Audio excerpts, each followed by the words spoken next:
सी लड़का था। वह कोई काम नहीं करना चाहता था, बस खाना खाता, घूमता और सोते रहता था। एक दिन उसे किसी ने बताया कि एक आश्रम है जहाँ पर कुछ नहीं करना पड़ता है और हर दिन 2 समय खाना और नाश्ता मिलता है। तुम वहाँ जा कर के रहो। उस आलसी लड़के ने सोचा कि ये तो बहुत ही बढ़िया है और वह उस आश्रम में जाकर रहने को सोचा और फिर वह भोला भाला आलसी लड़का अपना सारा सांसारिक जीवन छोड़कर उस आश्रम में जाकर रहने लगा। आश्रम में गुरुजी रहते थे। वह कुछ समय सबको प्रवचन देते हैं। वह आलसी लड़का सुनता था, बाकी समय आराम करता था और फिर भर पेट खाना खाकर सो जाता था। ऐसे ही लड़के का दिन गुजरता गया। एक दिन उस आश्रम में कुछ भी नहीं बना। नाश्ते के समय नाश्ता नहीं मिला। उसने सोचा, नाश्ता नहीं मिला, भोजन तो मिलेगा। अब भोजन के समय भी भोजन नहीं मिला। लड़का दौड़ करके गुरुजी के पास गया और उसने पूछा कि आज भोजन क्यों नहीं बना। गुरुजी ने कहा, बेटा आज एकादशी है और जितने भी आश्रम के सदस्य हैं उनका उपवास है और तुम्हारा भी आज उपवास है। आज भोजन नहीं बनेगा। वह लड़का आलसी था और उसे भूख भी बहुत लगता था। उसने गुरुजी से बोला कि मैं उपवास नहीं रखूँगा, मुझे भूख लगी है, मैं खाना खाऊंगा। गुरुजी ने बोला, ठीक है, जाओ भंडारे में से सामान ले करके आओ और आश्रम में नहीं बाहर ले जा करके बना लो। लेकिन याद रखना, भोजन बनाने के बाद सबसे पहला भोग भगवान को लगाना और फिर तुम प्रसाद पाना। वह लड़का बोला, ठीक है, और फिर अनाज लेकर नदी की ओर पहुंचा। भोजन पकाने लगा, तैयार हुआ। उसके बाद कहने लगा कि भगवान श्री राम आइए, पधारिए, भोग लगाइए।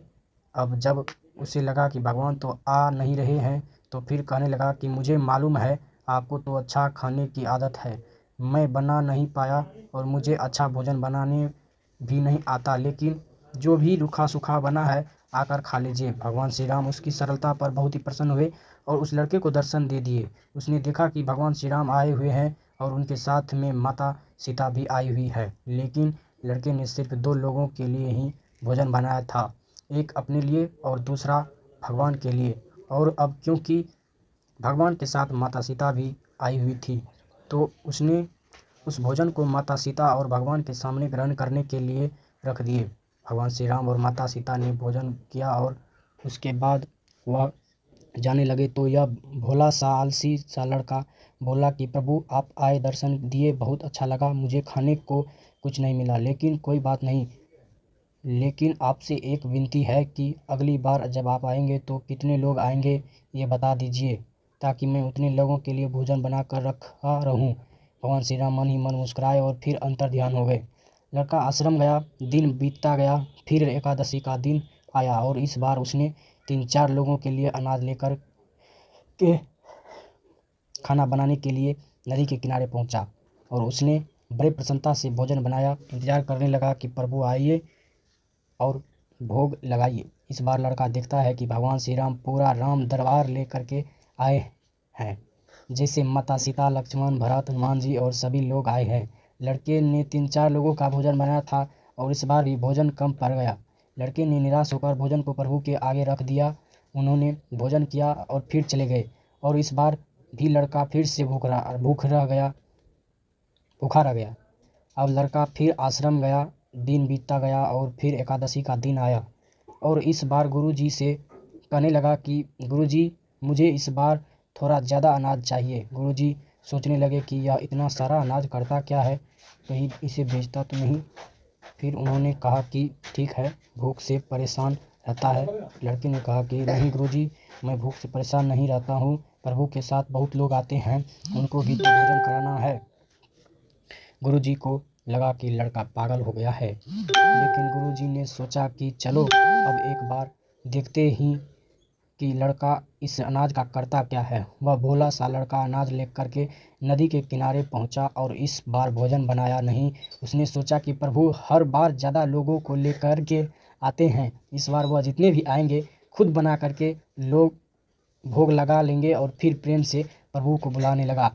गुरुजी ये सब छुपकर देख रहे थे कि ये भोजन तो बनाया नहीं और प्रभु को बुला रहा है, लेकिन लड़के ने देखा कि इस बार प्रभु के साथ बहुत से लोग आए हुए हैं तो उसने प्रभु के सामने हाथ जोड़ करके कहा कि प्रभु माफ़ करना, आप बहुत सारे लोग आते हो, मुझे संख्या पता नहीं होती है और मेरी हिम्मत भी नहीं होती है कि इतने सारे लोगों के लिए भोजन बनाऊं। आप स्वयं आइए, बनाइए, खाइए और भोग लगाइए। प्रभु मुस्कुराते हैं और अपने साथ आए सभी लोगों के साथ मिल कर के भोजन बनाते हैं। गुरुजी ये सब चुप करके देखते हैं और फिर लड़के के पास आकर के कहते हैं कि तुम ये क्या कर रहे हो? लड़का कहता है कि गुरुजी, आपको दिख नहीं रहा कि भगवान श्री राम पधार चुके हैं, माता सीता आई हुई है, हनुमान जी आए हैं और भी सभी लोग आए हुए हैं, भोजन बन रहा है। गुरुजी ने बोला कि पागल हो गया है, मुझे तो कोई दिख नहीं रहा है। लड़का गुस्सा हो गया और बोला, प्रभु आप ये क्या कर रहे हो? एक तो मुझे भूखा रखा है और गुरुजी को दर्शन नहीं दे रहे हो, जो मुझे पागल समझ रहे हैं। कृपा करके गुरुजी को दिख जाओ। भगवान बोले, नहीं, मैं इन्हें नहीं दिख सकता। लड़का बोले, क्यों नहीं दिख सकते? मेरे गुरुजी तो बहुत महान है, बहुत बड़े ज्ञानी और ज्ञाता है। भगवान बोले, हाँ, ज्ञानी और ज्ञाता होंगे, लेकिन तुम्हारी तरह सरल नहीं है। जो सरलता तुम में है वो तुम्हारे गुरुजी में नहीं है। लड़के ने ये बात गुरुजी से कह दी कि भगवान श्री राम कह रहे हैं कि आप में सरलता नहीं है, आप मेरी तरह सरल नहीं है, इसलिए आपको दिख नहीं सकते। गुरुजी की आंखें नम हो गई और रोने लगे कि और बोले कि बिल्कुल सही कहा, मेरे अंदर तुम्हारे जितना सरलता नहीं है। और फिर माफ़ी मांगने लगे। फिर भगवान ने गुरुजी को भी दर्शन दिए।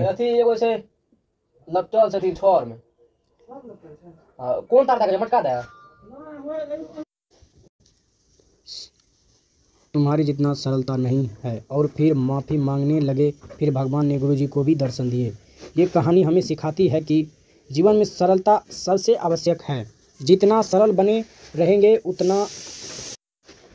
उतना जीवन में आगे बढ़ते चले जाएंगे। जब आप सरल होते हैं तो आप खुद भी मुस्कुराते हैं और दूसरों को भी मुस्कुराने की वजह देते हैं। धन्यवाद। आपको हमारा ये वीडियो कैसा लगा? अगर अच्छा लगा हो तो इसे लाइक करना ना भूलें और अगर चैनल पर नए हैं तो चैनल को सब्सक्राइब जरूर कर लें।